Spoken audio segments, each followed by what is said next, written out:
Hey everybody, how's it going?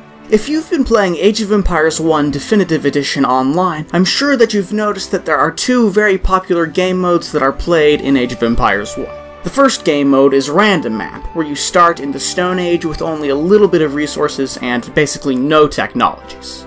The other game mode is Death Match, in which you start with a lot of resources. Now, I am an Age of Empires 2 Deathmatch player, and I wanted to see what were the differences between Age of Empires 1 Deathmatch and Age of Empires 2 Deathmatch. And so this video will serve as a very brief and very broad overview of Age of Empires 1 Deathmatch, in which I'll try to explain the reasoning behind some of the steps you take. So let's get started.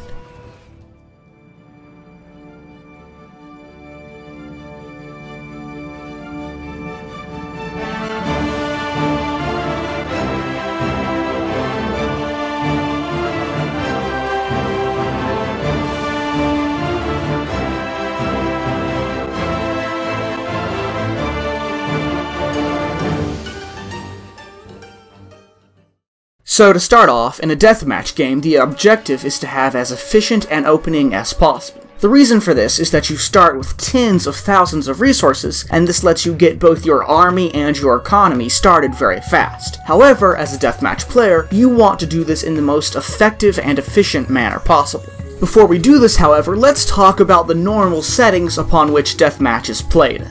Now, in Age of Empires 2, there's a pretty rigid set of standardized settings deathmatch is played on. However, in Age of Empires 1, it's not quite so standardized. For example, some people play 1 vs 1s on the smallest map possible, but others play their games one map size larger than the suggested. Most people play deathmatch on game speed very fast, and with the exploration of the map to be already explored. However, it's not always like this, and what this means is that it's very hard to say with certainty what you should do at the start of a deathmatch game. However, as a general rule, most deathmatch games are played on Hill Country or Highland, with an explored map size that's about the same as the number of players, with a max population of 200 and a conquest victory.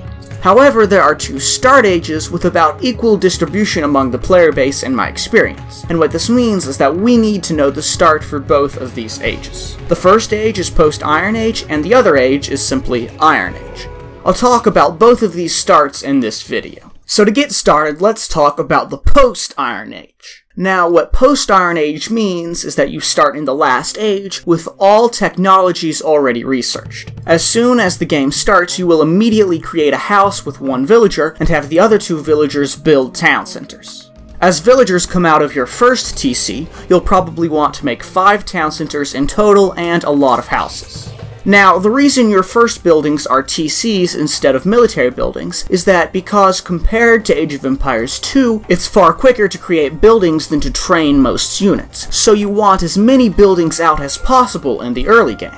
The most efficient way to get lots of buildings out is to make lots of villagers, and you need lots of town centers to make all of these villagers. Once you're building the first several TCs, you'll need to put them into a control group for easy access in order to create villagers. What you'll do is you'll press and hold control while tapping 1, and then if you want to select that control group later, you'll just tap 1, which allows you to create villagers from these town centers. At this point, you'll also start to spam buildings. And what I mean by this is you'll create like 20 or more military buildings all across the map.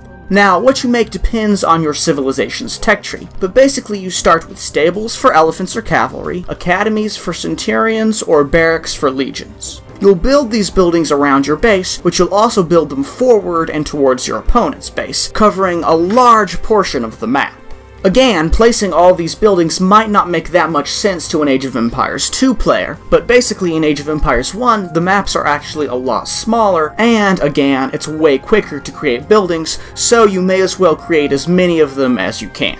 Once these foundations are placed, you'll control group all of these military buildings, and then you'll create several more secondary military buildings and place them into another control group. For most civilizations, this would be siege workshops to create either heavy catapults or helopoli. Helopolises?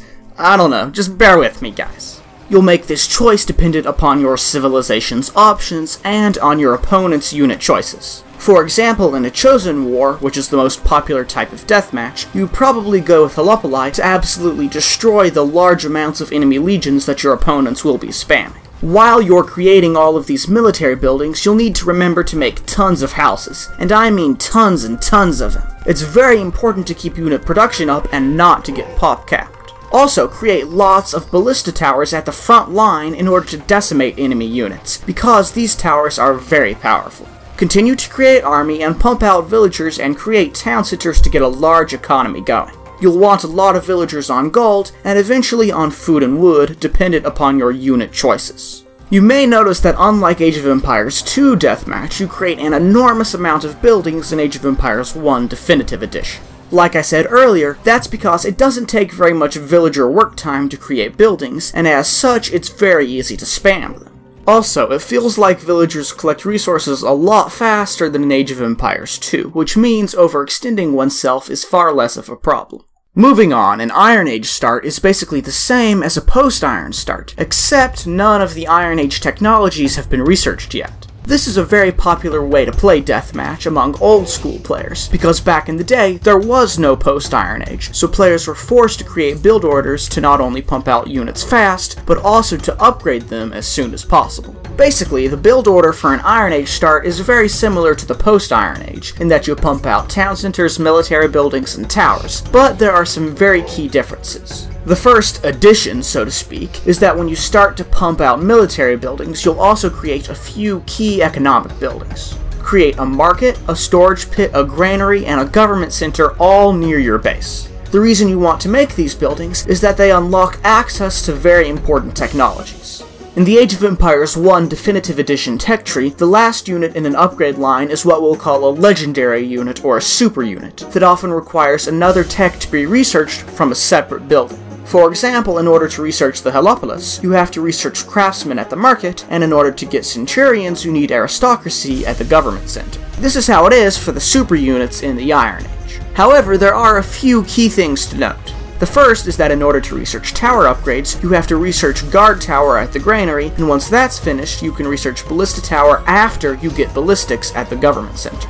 Another one is that in order to get legions, you have to research fanaticism at the temple, and so if you have a civilization that's legion heavy, such as the Romans or the Chosen, you'll also need to create temples. Also, even if you don't need the storage pit for a precursor to legendary upgrades, it's still good to make one to get the armor and attack upgrades.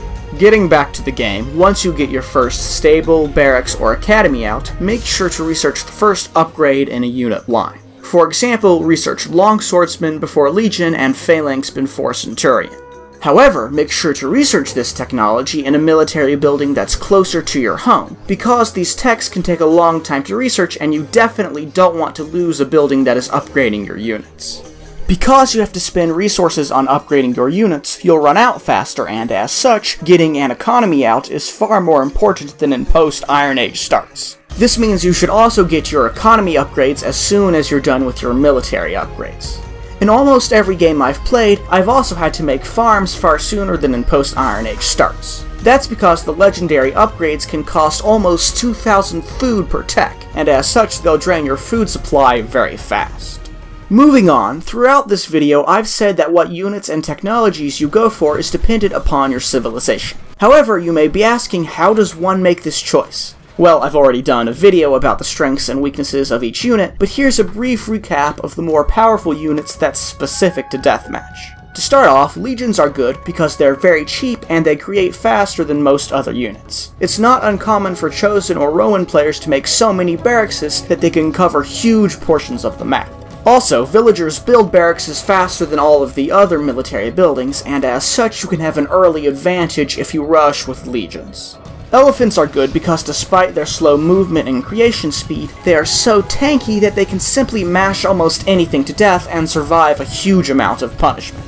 Centurions are strong because they act as counter units to both elephants and somewhat to legions, because they have such an incredibly high attack. Helopoli are good because they destroy almost everything if they're in a huge mass and have a good meat shield. This makes them an excellent counter to legions and centurions. Heavy catapults are good because while they are weak to heavy cavalry, they act as a counter to Helopoli and to towers. Because of their huge splash damage, they also devastate units regardless of team, especially in a choke point. Now, you don't need siege to take down buildings in Age of Empires 1, because any mass of melee units will do the trick very well. However, heavy catapults take buildings down in just a few hits, which means they can raze any town in seconds. Often you'll pick which unit you go for based on your tech tree and upon what works well together. For example, even though the Carthaginians have centurions, I'd probably rather go with Helopoli instead because they're better with elephants. All in all, I hope that you found this video useful, and if you maybe had some questions about how to best play deathmatch, that those questions will have been resolved. Now, I am definitely not an expert player, however, I understand the core basics about how to perform a fast and efficient deathmatch opening, and it is my hope that players who maybe don't know this will benefit from this video. Anyways, as always, thanks for watching, and I'll see you next time.